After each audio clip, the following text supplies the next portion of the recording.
Wannan sunansa Musa, kuma Musa yana cikin wani tashin hankali domin yana cikin tuki ya je shiga wata karamar mota ya kusa accident wanda mutane da yawa suka rasa ransu.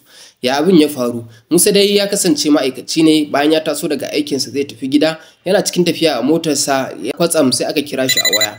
Daga wayansa ke da wuya sai aka sanar da shi wata magana wadda ta daga masa hankali, wanda har ya fita daga hayyacinsa ya je shiga cikin wata karamar mota wadda take gabansa, wanda hakan ya kosan accident sosai, aka ji raunuka da yawa. Abin da nake so na faɗa a wannan labarin shine muka duba dokar National Road Traffic Regulations na Najeriya, wa doka da aka yi ta saboda kula da irin waɗannan abubuwa na yadda ake amfani da hanya.